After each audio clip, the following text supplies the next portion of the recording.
Transnational Literature Series here at Brookline Booksmith and your host for tonight's conversation.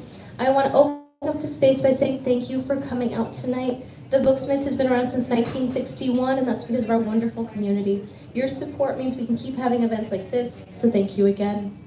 As you may know, tonight's event is part of our ongoing Transnational Literature Series, which focuses on stories of migration, the intersection of politics and literature, and works in translation.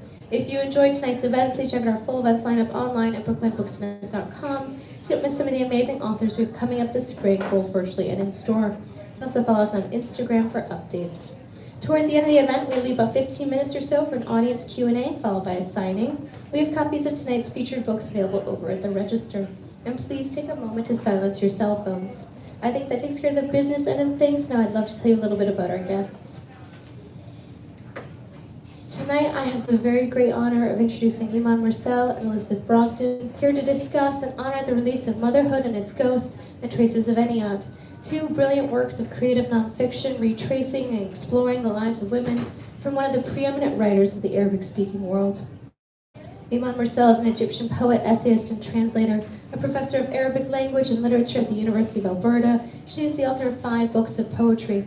In English translation, her poems have appeared in the New Republic, the New York Review of Books, the Yale Review, the Paris Review, the Nation, and American Poetry Review. Quite a list. The poetry collection The Threshold, translated by Robin Cresswell, and published in 2022, was a finalist for the Griffith Poetry Prize and won the National Translation Award. Iman also received the 2021 Sheikh Zayed Book Award for Traces of Eniyat in its original Arabic, and in its English translation by Robin Mosier, Traces won the James Black Prize for Best Biography and was a National Book Critics Circle finalist. And tonight's moderator, Elizabeth Brogden, is a Boston-based writer and editor whose essays, reviews, prose, poems, and stories have appeared in the Times Literary Supplement, Bellevue Literary Review, Full Stop, and The Comment, among others. She was recently a finalist for the 2024 Kenyon Review Short Fiction Contest, and her co-edited volume of essays, Milieus of Minutia, Contextualizing the Small in Literature, Philosophy, and Science, was published last December. I'm so pleased to have them here together in conversation. And now Iman and Elizabeth.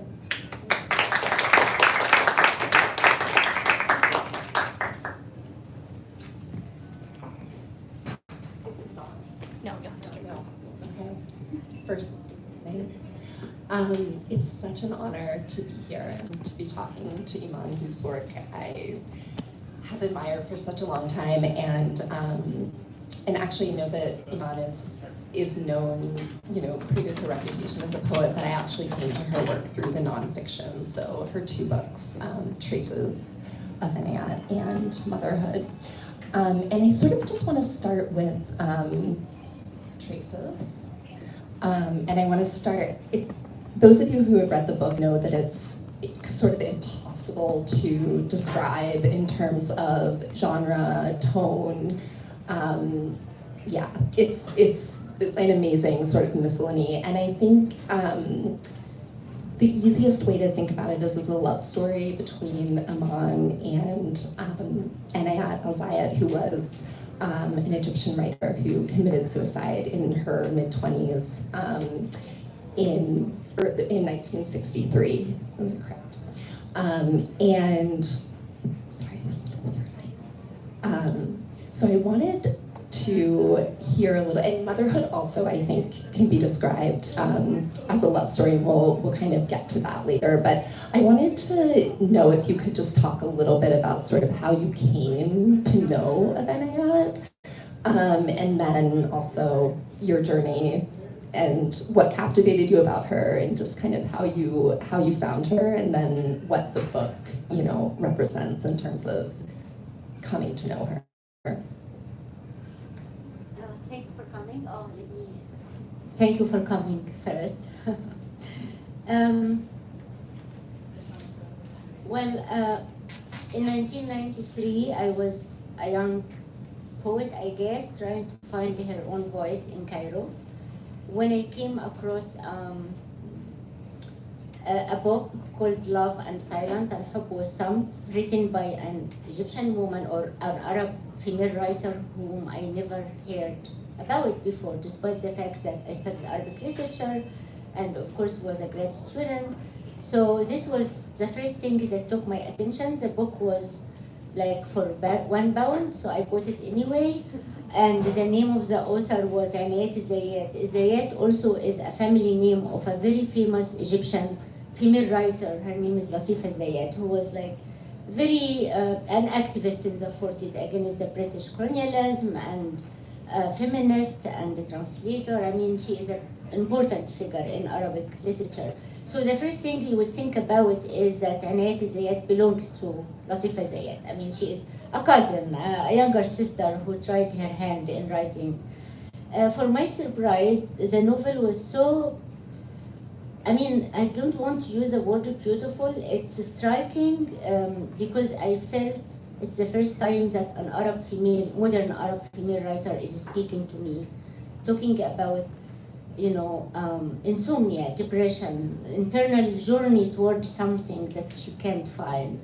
And this was against or different than the formula of modern Arab novel, where writers usually really mix the national cause with the woman cause. So always there is colonialism, there is social classes, there is ideology, and so on and so forth.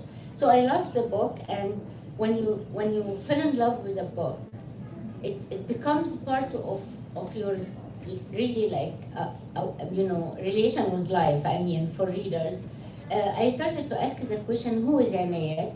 Asking writers from the 60s whom I know, or searching in any female list of novels, or I mean novels written by female writers.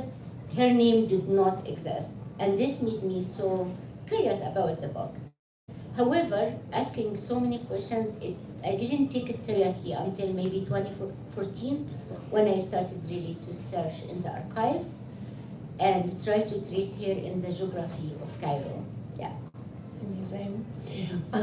Would it make sense to read a passage of you sort of part of the journey? Because one of the big objectives of the search for Inayat was actually finding her grave. Her grave was totally unmarked, and it took a long time to find it, and that's part of the journey of the book. Eventually, Iman did find it, and it was in a side room of a mausoleum of another family. Correct? Yes. Think of but I would love to have you read a little bit from maybe a paragraph in Arabic for those who know Arabic. Yes. So I just want to say something that I owe Inayat starting the book with searching for her in the cemetery. This was not really the beginning of the book, or at least in one of its advanced drafts, but I was going through really like less than 2,000 words that survived from her diary. So it's like small pieces that doesn't have any context, but somehow her family kept. And in one of these papers, old papers, she wrote, the journey must start from the cemetery. And the sentence hits me because when we are reading the past, maybe the cemetery is really the way to start, you know. So I'm here, I'm in the city of the dead, trying to locate Inayat tomb with only a clip from a newspaper when her family celebrated her, you know, life 2 years after her death. So I have this clip for years with me as her own identity. So مشيت بلا هدف أتفرج على بوابات أحواش وأقرأ أسماء عائلات أشاهد الكثير في كل خطوة دون أن أقصد التلصص. مزاجي غامض، لست محبطة، فقد علمتني عنايات منذ سنين أن لا شيء عنها يأتي بسهولة. ليس عندي حسرة واضحة على جمال المقابر القديمة ولا إدانة أخلاقية لإهانة رفات الموتى. لا أذكر من أصدقائي وصف مزاجه مرة بي حالة تنميل. عجبني التشبيه. Beautiful. I just want to mention I don't read or speak Arabic, and so I'm so grateful to Robin Mojer, who I think he lives in Barcelona, so I'm very grateful to him for giving us her work in English translation. So I'll read the the passages. I wandered aimlessly, peering through the entrances to the courts and up at the family names over the lintels. I didn't mean to spy, but every step I took delivered me countless scenes from their interiors. I was in a strange mood, not frustrated exactly, because Anaya had taught me over the years that nothing about her would ever come easily. Nor did the traduced beauty of these tombs inspire any sense of sorrow in me or moral judgment on the living occupants who disturbed the rest of the dead. I couldn't remember which of my friends had once described his mood as pins and needles, but it fitted perfectly. Around me, the living were sleeping and waking, eating and bickering and breeding. It was somehow ugly to witness, painful even, a scene better not seen at all, yet at the same time, it offered powerful evidence of a will to live, of their resolve.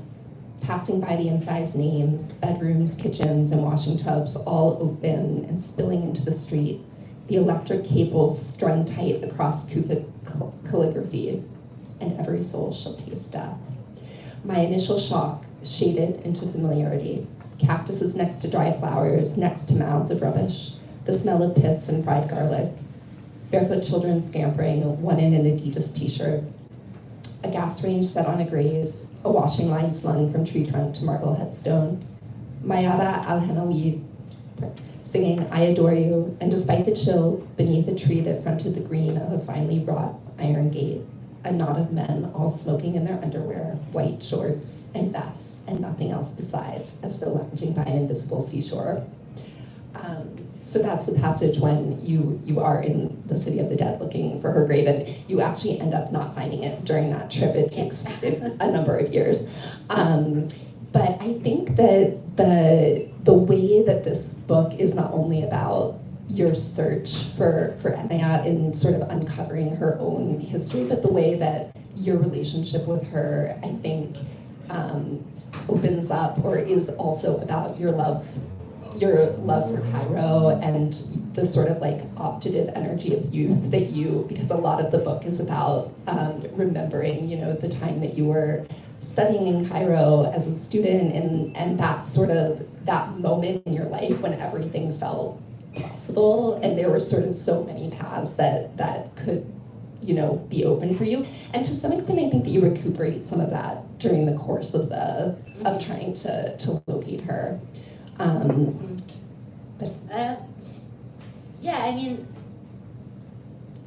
I think it wasn't a biography for me. I wasn't separated from a subject and trying to write her life from birth to death at all. She was someone who haunted me, basically, and I wanna know her story.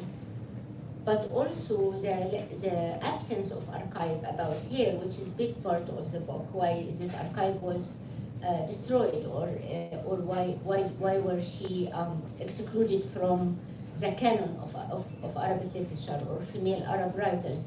So when you ask these questions, you are trying to understand someone without really knowing everything. It will be impossible to know. And you don't want to fill the gaps by imagination.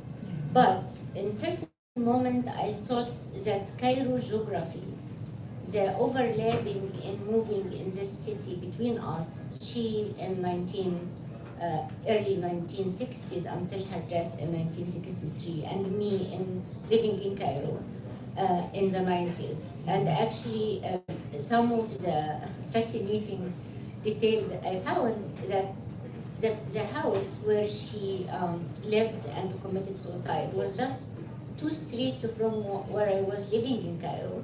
And I kept searching for it, but not knowing exactly where. So when you open yourself to these kinds of discoveries and enlightening moments, and what the writing really give us is more than what we give it, I think, because you learn something about your relation with the city, with Cairo, through Inayat Zayed. The overlap of yours. Who died, 50 years before I started even writing the book. Yeah, I think the overlap in your psychogeographies is just such a fascinating part of the book. I do want to return to the question of the archive, because for both books, the absence of an archive is so important. And I will not relax until I This is it. Yes, great.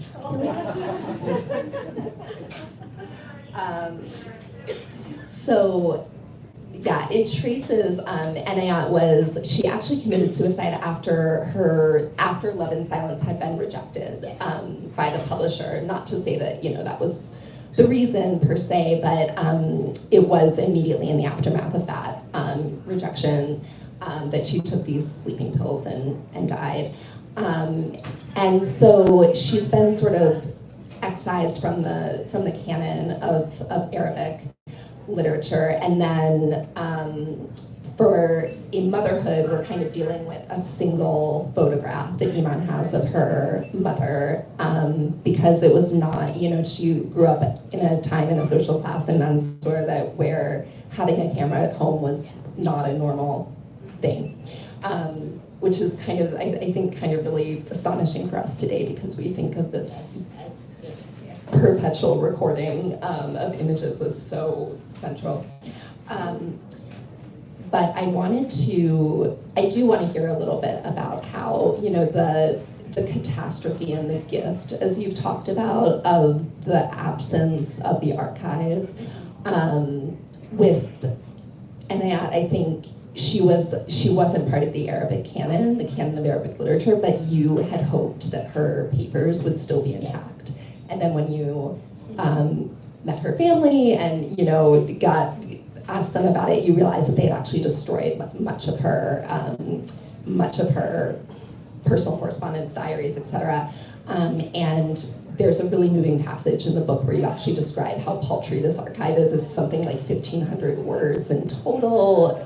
It's just a very, very moving passage. And so, yeah, if you can just talk a little bit about that, about, the absence of the archive and how that's both motivating to your process, but also, it could have been the end. It could have been the end of the project, but it was the beginning. Yeah, true. Yeah, I had everyone dream when working on a story like this is I actually imagine that if I can go to Nadia Lutfi, a famous iconic Egyptian actress who was her close friend, or if I can locate her sister, I will find a room waiting for me, full of, her, diary and letters and everything, even receipts of where she was buying her clothes, and because her pictures are so beautiful and she's very stylish, So I dreamed of seeing all of that, and then when you go to the institutions searching for her, the public archive, and there is no anything about her. The only time I found actually a file about her had a short article, and that's it. I went a year later to the same institution, and they told me, oh, an expert in archive came, and he told us to destroy so many things that because no one is asking about them, which made me think that, when we think about archive, we are thinking about who created it, protected it, classified it, and also who destroyed it.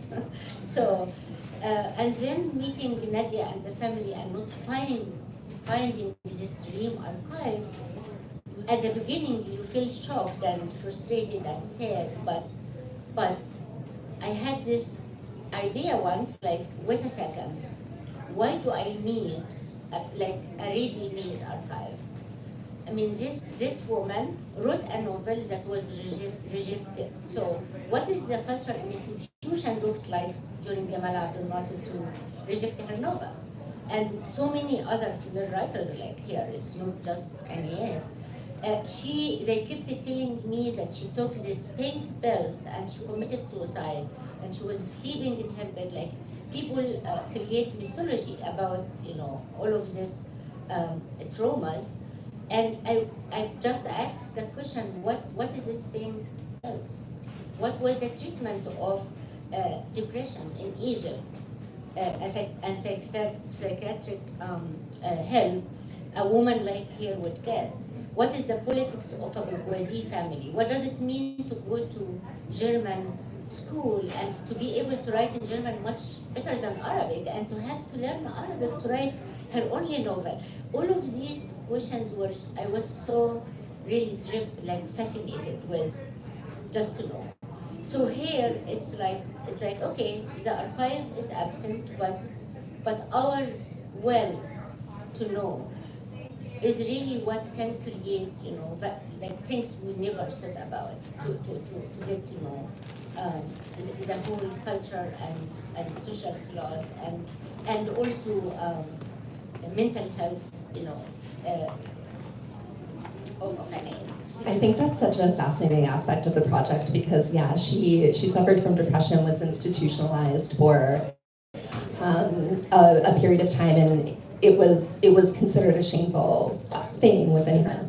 There was a huge stigma, and that is, you talk about who creates the archive and who destroys, and in this case, it was her most intimate, it was her parents and her siblings, and largely because, there was so much because shame. of two stigmas of her time, divorce and custody problem, and also because of committing suicide.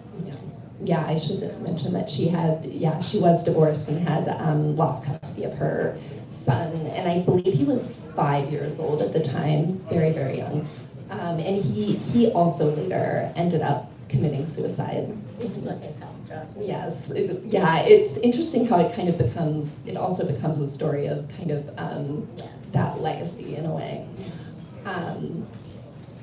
I want to talk a little bit too about the archive in motherhood, in the sense, so there's a single portrait of Iman's mother that she, that you have had all of your life. So it's kind of the opposite of the story with Inayat in a way, because you kind of stumble upon it completely by happen chance, and it's just happenstance, and it's like very serendipitous. But this, and then you end up, pursuing her in this way that becomes very revelatory in a way. Whereas with your own mother, you lost her very young as a child, and she died in childbirth. And you have always had this single photo, but it's actually, it doesn't reveal anything of your mother to you. It's always sort of represented this absence. So yeah, I'd love to hear you talk a little bit more about how that became the departure point for motherhood, which I also want to say was sort of, Motherhood was published prior to Traces, but it was actually a project that she turned to in the middle of Traces to kind of, a break, but shares many of the same overlap. Yeah. And that's also a question, by the way, about the hidden mother, which is endemic to the history of photography. Yeah. If you can talk a little bit about that. So it's like, I don't know, I mean, if I ask every one of you about a photograph with your mother, I mean, people might choose one, among so many to talk about. But in my case, and I think in so many other cases, in third world, in the social class, and so on, people do not have cameras, so you go wear your best clothes, and you go to a studio in the city, and in the studio, of course, you will see your mother differently. I mean, she used to braid her hair, but in front of the camera, she wants her hair to be loose and nice. But you can see the traces of the braid still in the hair, right? And of course, the awkwardness of being in front of the camera. And to make it even more much worse, the photographer has this drop. Like a screen that a screen. So he put this beautiful colonial, house behind us with a veranda and flowers and so on. And anyway, I didn't know that my mother will die 2 months later after this photo. So it's like you go back to the picture, as Roland Barthes said, it's an elegy to look at a picture.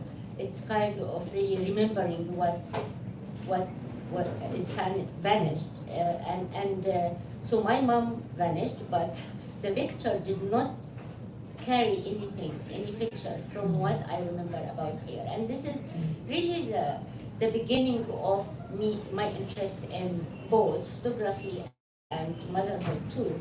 Is that how can we see our mothers in their pictures? Are we able really to find them, or they are mysterious, or they are just ghosts, and not belonging to the moment in which this picture was taken. So, starting with this question, it appeared in some of my poems, it appeared in one prose piece as well, and taking different approaches until really I started to be interested in the hidden mother phenomenon in 19th century, when during the Victorian times, in order to take a picture of a baby or a child or a small child in like few seconds, and you want the child to be still. So the mothers used to hide themselves behind curtains or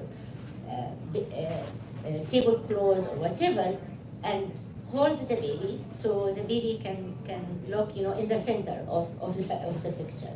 Now, reading about this and going over, the entire collections of Mersal, which is a huge collection of photographs, I started to just take the metaphor one step at a time. Thinking about my mother as a hidden mother, and thinking about also all of these mothers we are seeing every day in social media, and it's like actually an image of a mother does not strike us anyway. It's as if they are invisible. It's become So they are mothers. What else would be?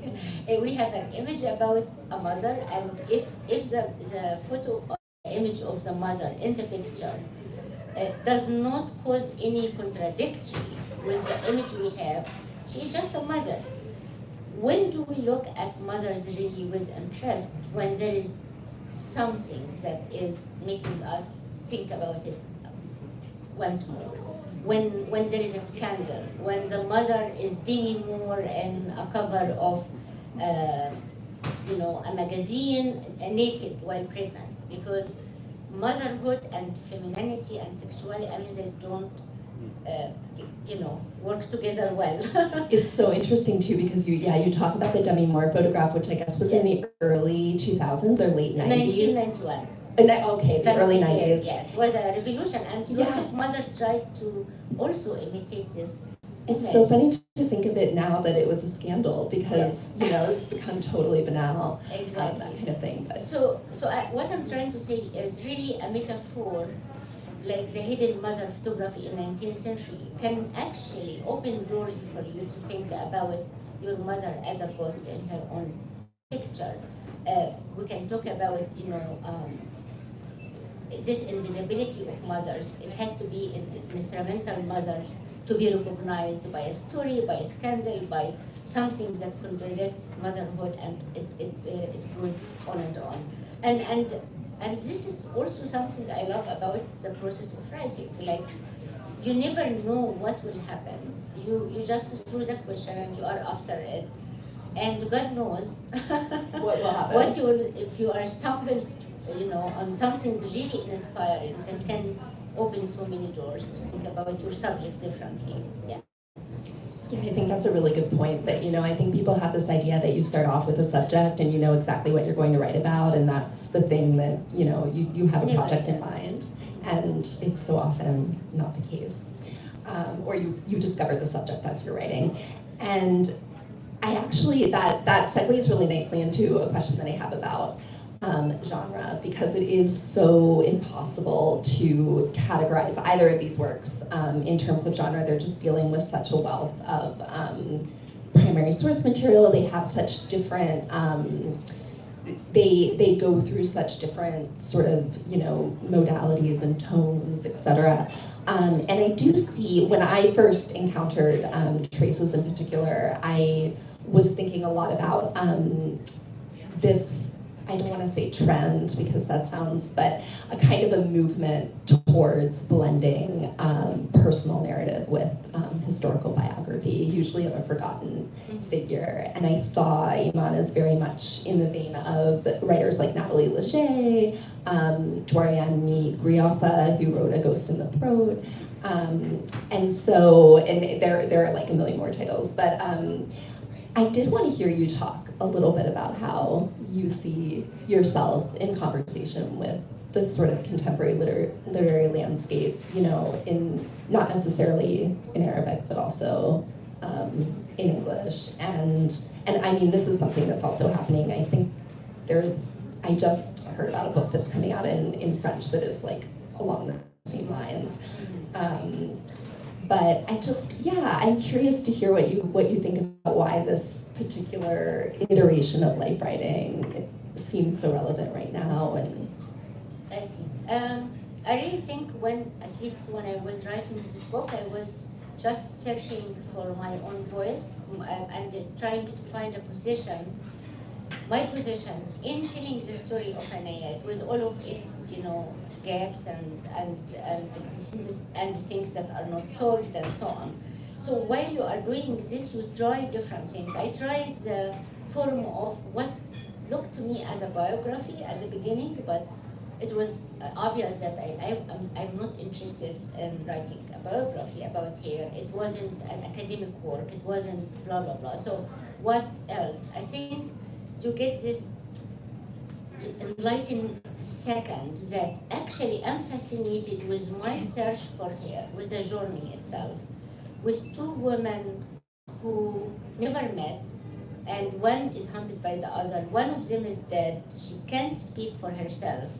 And I, as a writer, I didn't want to speak for her either, at all. I didn't want to display her story in pages. I felt this is exploitation of the past. If we really are trying to read this past and understand it, because we inherited it and it's still working. Lots of female Arab women at the moment might be excluded, like Anayat, committing suicide like Anayat. We are not talking about something that was there and it's over. It's not over.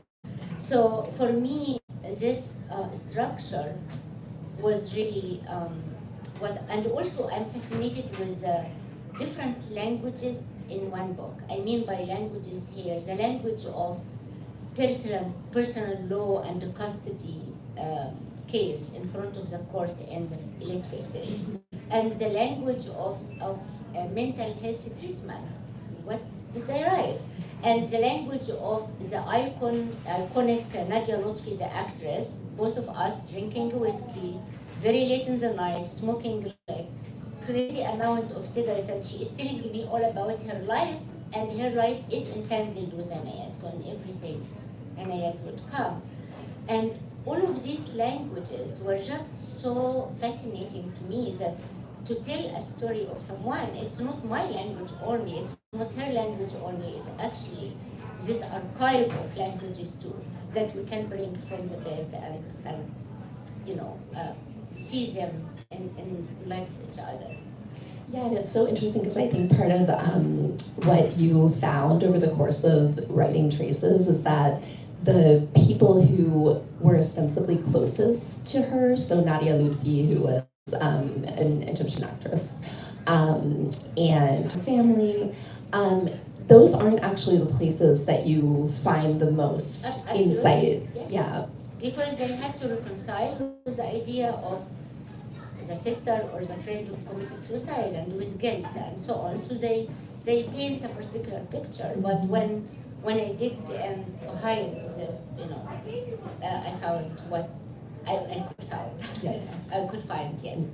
Yeah. So, but to answer your question very quickly, we are really influenced by so many writings. I mean, like, I believe, like, if you are writing about anything in the world, you can't even put your head, because I didn't read, unfortunately. I told you I want to read these books.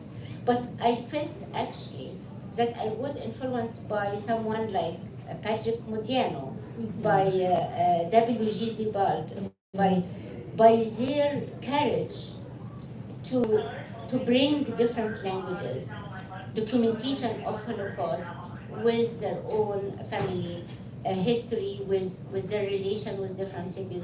I think this is really, this was very inspiring for me. Yeah.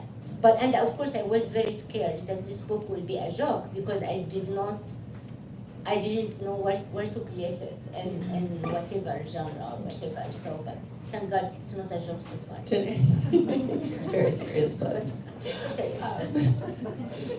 That does segue though into a question, or I don't know if these are really questions or just sort of conversation points, but your kind of ethical position vis-a-vis your subjects, I think, is so fascinating because it's not, like you said, because your mother was, not a positive presence in your life against which you're writing. So if you think about somebody like Annie Ernaux, for example, in A Woman's Story, she's writing the biography of her mother after her death, but this is someone that she lived, had all of her, basically had most of her adulthood with.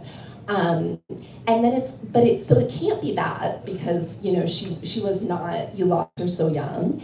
And then on the other hand, it's also not, like in Traces, for example, you were really reluctant to engage in what we might think of as like critical or, critical fabulation, where you are, kind of speculating about someone's life based on the traces that you have found.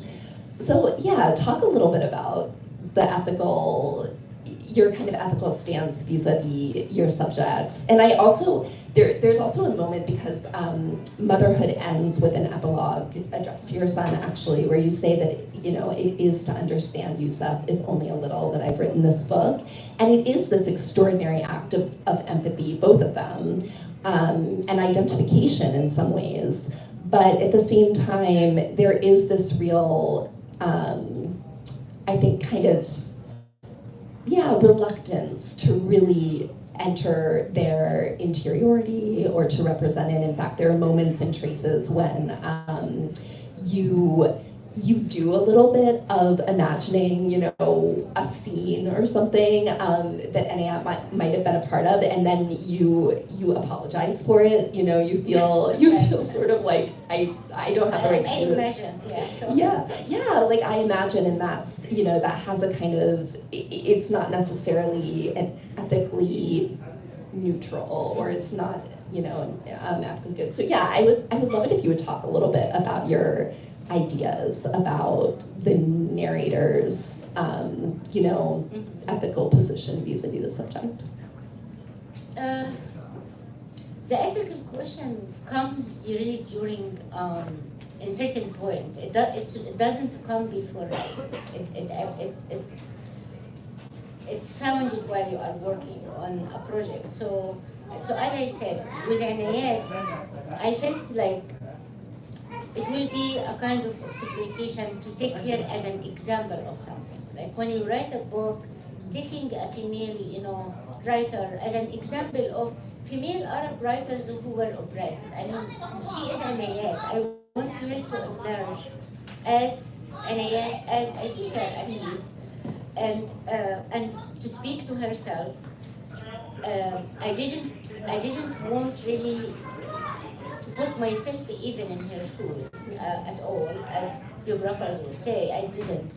I was aware that we are different women. I felt I did what Anayat was not able to do. And this gave me enough guilt to think about her life and to try to understand it. So I thought we might have some similarity in something, maybe depression or this dark side of our personality, whatever. But other than this, I'm not treating here as an image of myself at all.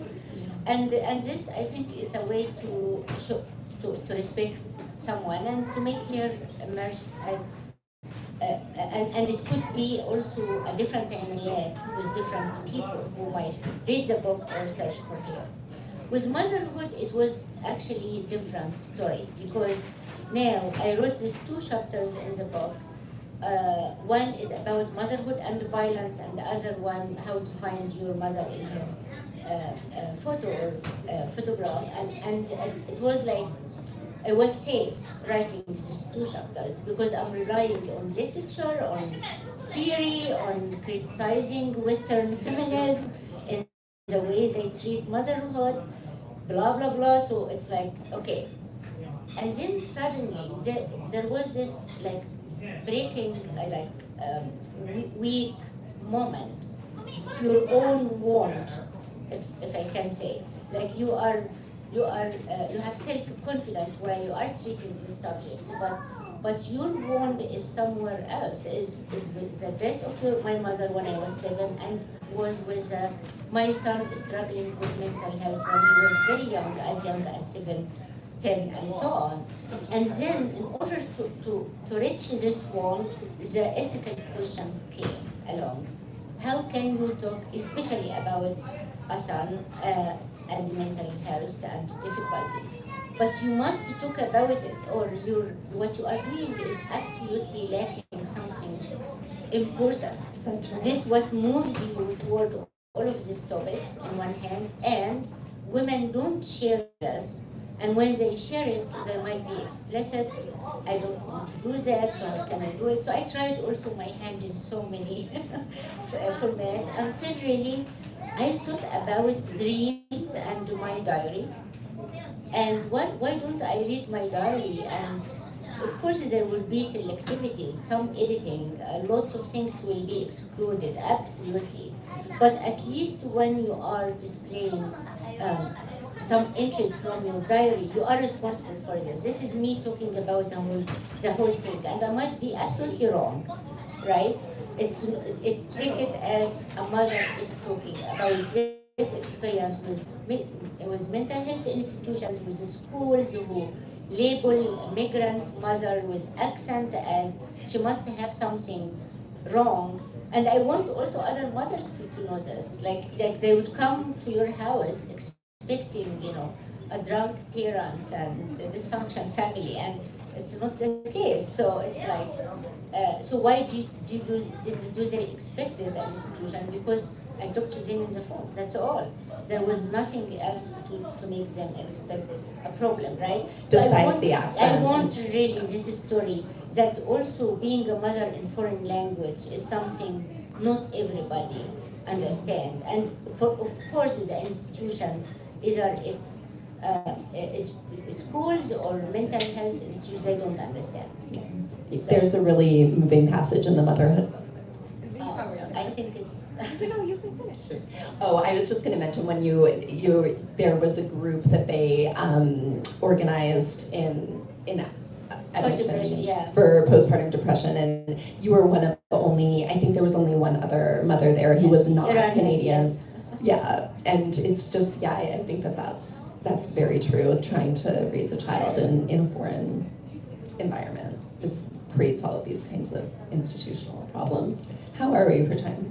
We're good. We're just about to move on to audience questions. yes. But that was beautiful. Thank you all so much. I think we did it. Deserve a round of applause.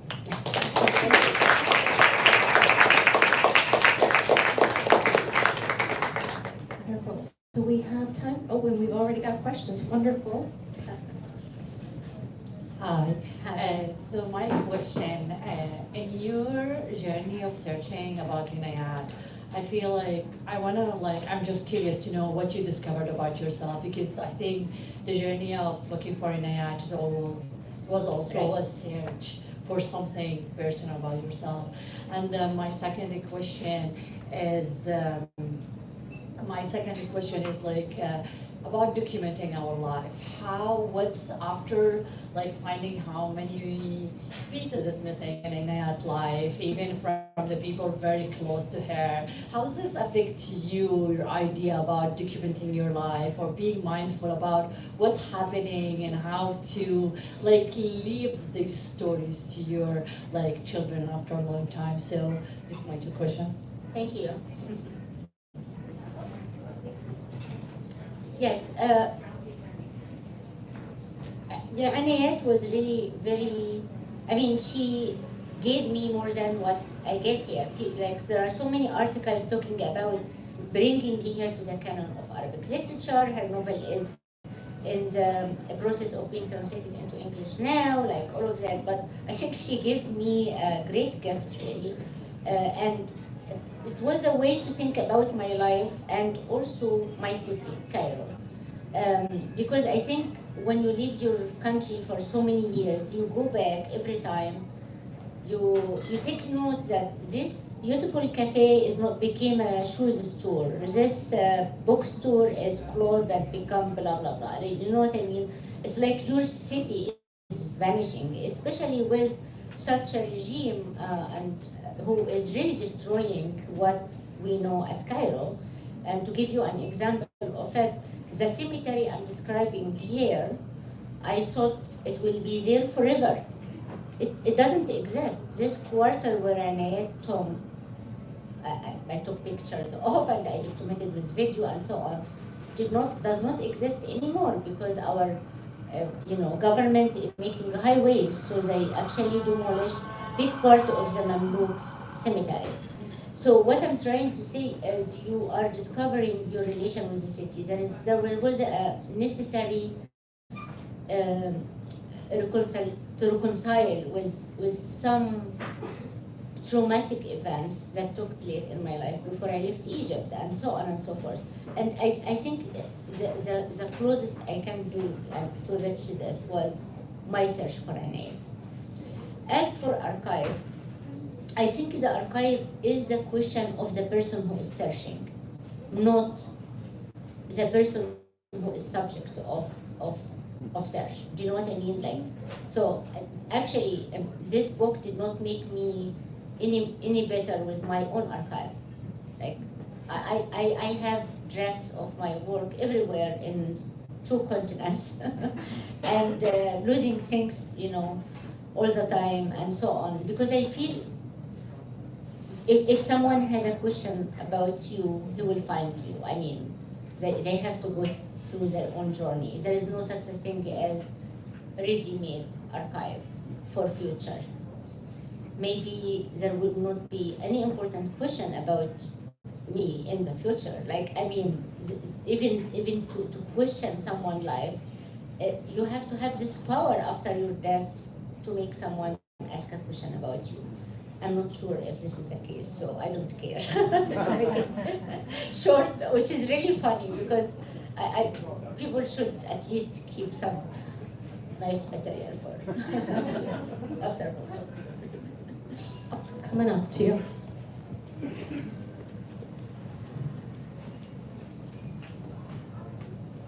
I guess you might very well disagree with this, but I sense from you, I guess, this sort of radical feminist confidence, and I just wonder if, I guess, whether or not you disagree with that, but what the roots of that might be and where it might have sprung from, including, in your younger days as well. Thank you for the question. I'm really far away from radical feminism, but I was interested in this since I was a teenager. So there was an independent magazine in Egypt called Mental Art in a time where you will find only women magazines run by the state. Me and my friends made an organization and an independent a magazine about women. We were very interested in really asking questions about women aside from this, what is it, like the dominant discourses about women. And we were interested in arts and expressions and making interviews with ordinary women and so on and so forth. Even Angela Davis came to Egypt and she visited us. She spent actually a whole day in my village when I was 20. So it was one of the biggest events in my life just to see her. So I was interested in this since a young age, but it doesn't mean that you find answers for your questions in feminism. To give an example of motherhood, when I was in trouble as a mother, feeling this guilt and frustration, and why don't women talk about anger or struggle with their motherhood? Like, why every other mother looks great except me? Like, you see them biking with their kids while you are sitting in front of the door smoking a cigarette. Do you know what I mean? Like, feminism did not speak to me. I couldn't, but I found in literature And this is a difference. Like Adrian Rich, or even I talked about Kudzi, Elizabeth Costello, and other work that Master of Petersburg. Like really, literature can help us understand so many things. But when I read feminist, it was I saw again and again that discourses are interested in the relation with the state, with institutions, with law, with. But what about the crack from within, as I call it in my book? This crack from within, when you are a mother and you want just to understand it. So I don't think by this meaning I'm radical feminist at all. I'm lost actually. But so far I find that writing is helping more than discourses. It's the confidence that I know is radical, not radical feminism, Yeah. but it's a radical confidence. I still think it's feminist. Yes, it's still feminist. Okay, I mean it could be right. But the confidence, I think, is radical. The confidence is, I don't know. I hope it is. Other questions? And then I'll come over. I'd like to know, what was the most surprising thing you found about Enayat in your research and thinking about it? Thank you. Sarah is a fellow in Coleman Center in New York Public Library with me, and I thought she would be in New York, so I'm very surprised to see her here. So I think one of the important moments in knowing Inayat was seeing the tomb, because her father was one of the pashas in the 19th century. He was actually a prime minister. And so they have this, what is the word? I forgot it in Maslow? Yes. The cenotaph? Yeah. Is that? Yes. Yes. A huge, beautiful place with court and 2 huge rooms with beautiful marble and so on. And this rich families in 19th century, it was actually an Islamic, 18th, 19th century Islamic habit for rich families to donate space for poor people to be buried. So people working on their land and domestic work in their houses and so on. So when I went to the cemetery after lots of research, I found this 2 huge room with women and men in the family, and in the court there was charity for poor people, and a very small room where Inayat was buried. And this was, for me, it's like suddenly you think she was not just excluded from the canon of Arabic literature, she was also excluded from the family. Because if you go to visit the family, you will go to this 2 big room. You don't have to go to the charity or the small room, abandoned in the end of the course, right? So this was a moment when I saw, and actually the idea that she is there was so fascinating, because you were searching for someone that you don't know, and suddenly I felt she is here, like it's as if you found her. So. There was someone on this side. Who was on this side? Hi, I just stopping by, but I heard about this lecture. I feel so fascinating. I'm a nurse assistant student, and me and my friends did a project called Mom's Poetry, which is found a picture of your poetry when your mom were young, around like 20, and you take a picture as the same dress and the same look in the similar place. Then she would choose to compare those pictures together to figure out what's the difference, or how do you feel after you taking the similar picture between mom and daughter. So after I did this project with my friend, I feel like I wish I wouldn't exist so my mom could have more picture, or I feel like if I didn't exist, this motherhood won't exist. My mom will feel more alive somehow. So to your point, how do you view this kind of mindset from daughter? Because this is something bothered me for a long time. I feel like after I was born, my mom stopped taking picture, made me feel so hard for, and I cannot not like explain how this happened. And also when I done this project, I showed the picture for my mom. My mom felt nothing because like she felt like speechless after she saying I take the similar picture as her did. And I think we have 40 girls joining us in this journey, and all of us feel like we don't know our mother history when they were 20, they never talk about this. And also, oh, this is a perfect chance for us to like get to see more picture when our mom is like around 20. But when we ask like, when did you take this video? When did you take this picture? When did you like choose to dress like this? They always like being so speechless. So how do you view this like me hope motherhood not exist so my mom could feel more alive?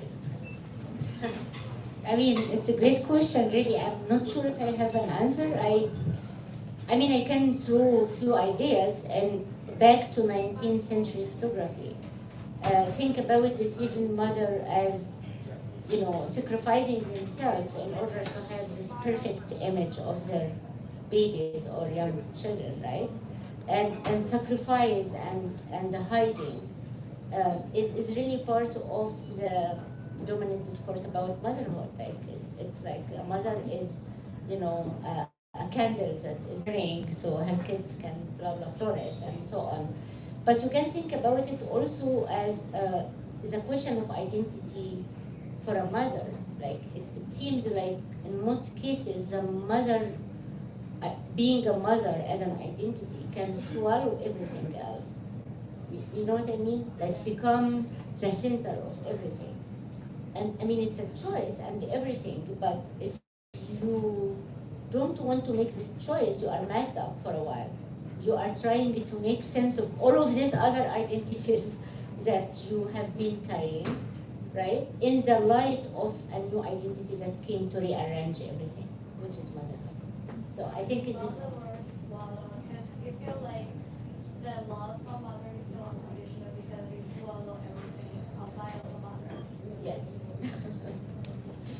Eating, yeah, it's like babies eating them up, which is a line from Anna Swear, a Polish poet.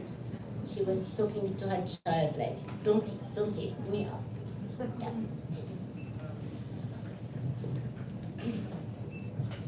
Thank you so much. Just so fascinating. I have two questions, and that is, has your work been contributed to the archive of literature in Cairo for Anayat? And I wondered how the book, since you discovered it or headed, you went through the process of having it published, how it has been received in Egypt. Two questions. This is really a great question because it was all like big surprise. I really didn't expect, for both books in particular, I'm known as a poet. And I have been like well read as a poet, and that's it. So when you are like, you know, Pigeonholed. yes, and you are leaving this to play with something else you don't know, you didn't do before, it's kind of adventurous. So I didn't expect anything really with these two books. But Anayat, I mean, the 7th edition came out, and it got, you know, one of the biggest awards in Arab literary world. I was the first woman to get this award. I don't want to talk about this, but it's like I felt like, whoa, there is something to learn here. It's not about my book only. It's about this hunger. Like people are hungry to know and to read the best too, because it can't work even if the book is amazing. If there is no need in culture for it, it wouldn't work. This is my feeling. And the same thing happened with motherhood, which and really I feel so happy that it's not just the so many books that came after in Arabic, valuable books, telling different stories, different approaches and so on, but also the stories I received from mothers who are not like readers. They make grammatical mistakes in their, writing their stories, but it's so lovely to learn more and more, to collect all of these texts which are way bigger than this small book or short book. Yeah. So it's part of the culture. I think people usually talk about thinking about human beings while you are writing. It's not true. There is no such a thing. There is actually a particular person, and this person might be rooted in your culture. Another mother who can't articulate her question about motherhood, or the canon that excluded Anayat. So you are speaking in particular, but when this goes and migrate through translations and find readers, it's great. But usually you are really speaking to a particular culture at the beginning, or this is how I feel. Yeah. I'd just like to ask you to follow up on what you just said. What was the need in the culture that the book responded to? What is it that people saw in the book that they felt so strongly? It's really, you mean the traces of Anayat? I think the fresh look at this era of Jamal Abdel Nasser, of the incredible progress with so many victims. Do you know what I mean? It's a time of progress in Egypt. In third world, you will find it every single third world country. This moment when you have the father of the nation, where there is lots of reform, education, industry, and also dictatorship, and also victimhood of so many people who don't get along, who don't fit this formula of the state at this moment. So I think the book opened this door, and there are actually new books written in Arabic about other figures, different approaches, of course, after this book, because it seems like if you ask the question, yes, there are so many stories that were not told because you will be like, are you against Gamal Abdel Nasser? Are you against progress? Are you being against the colonialists? I mean, it's so complicated. Yes, you could have a complex position. You could be with Gamal Abdel Nasser in few of things we did, but you can be against the state discourse about culture, about divorce, about personal law, about blah, blah, blah, blah. Why not?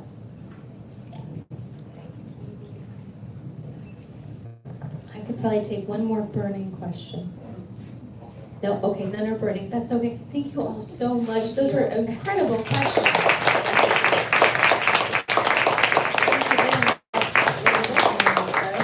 We're going to do a signing. Oh, do you want to do your thank yous? Go right ahead. I'm happy to come. Thank you to everyone for coming, and thank you to Iman for asking me to be part of this. It's such an honor. Thank you, everyone. We have books in the back. We're going to do a signing up here. We're going to line up on Iman's left. On Iman's left, yes, thank you. Thank you, everyone, so much for coming out tonight.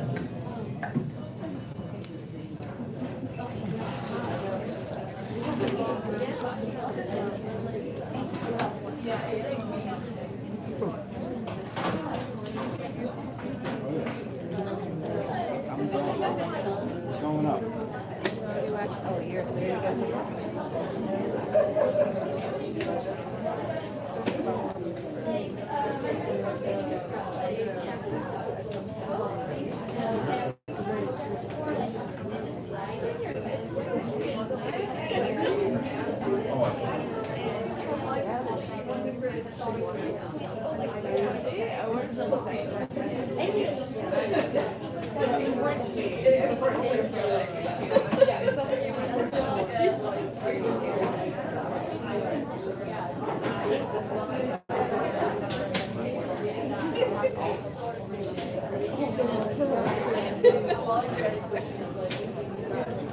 Thank you so much for coming.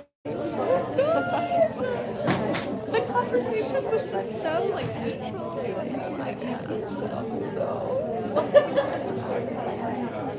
It's nice to do.